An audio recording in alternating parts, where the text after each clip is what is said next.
And this was, they were all kind of swimming in the same direction. And this is what social movements do. But they had different tactics, different methods. And we're seeing the same thing here in Canada with the Aboriginal people. So when you watch the news today and last night, the dominant commentary is, oh, there's all these division between the First Nations people. This is a sign of weakness. Well, in fact, I think it's a sign of what you see in lots of social movements. So they're characterizing Chief Sean Atleo of the Assembly of First Nations, the national chief, as, oh, he's facing some sort of mutiny because some of the Manitoba chiefs wouldn't go in to see the Prime Minister, and then you've got Chief Teresa Spence. There's a lot of diversity in the Aboriginal community in Canada. And it's not monolithic by any means. And just as in India, you know, you look at the different states in India, there's a lot of difference between Punjab and West Bengal and Maharashtra. So I think that the mainstream media fails to understand that. The other thing, so in India you had this diversity. You also had that in the US Civil Rights Movement, where you would see Martin Luther King would be using his tactics. You'd see Malcolm X and the Black Panthers, and there'd be, you know, a lot of division.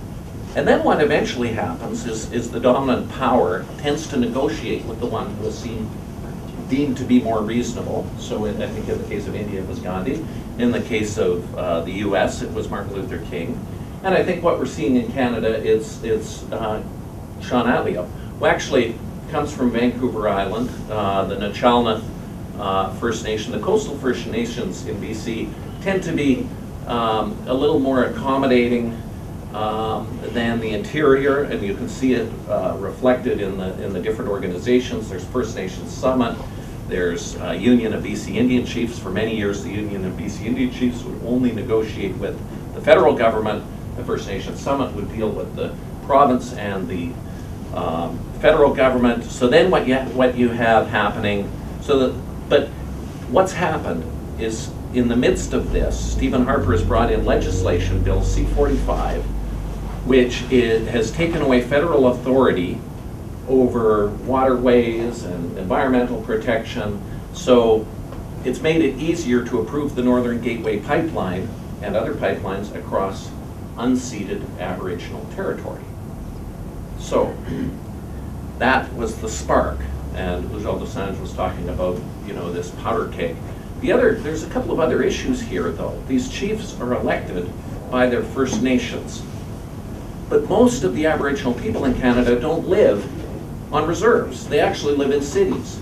So we've got like a 20-to-1 ratio of urban Aboriginal people in the Lower Mainland compared to the people living on the reserves, because they leave the reserves to go find work.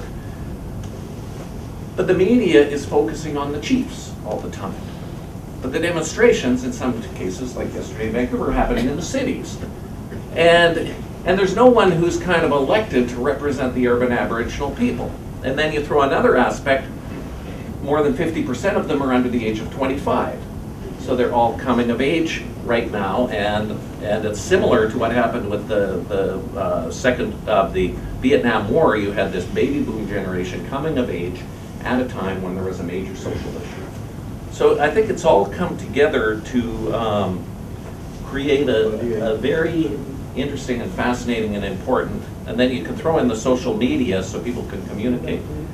So I feel that this issue is here to stay. It's going to take different forms.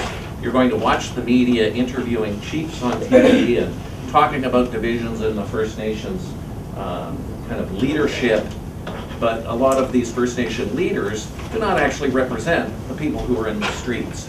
And so it's going to be a very challenging time, but at the same time I think it's quite exciting, because I think it's leading to a more equal Canada.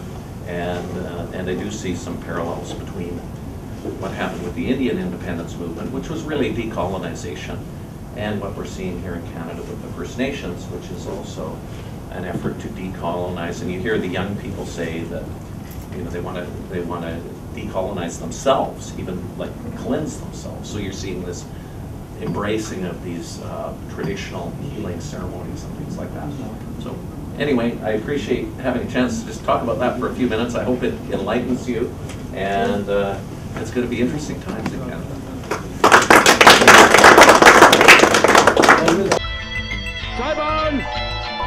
Baisakhi का दिन है। Position, load.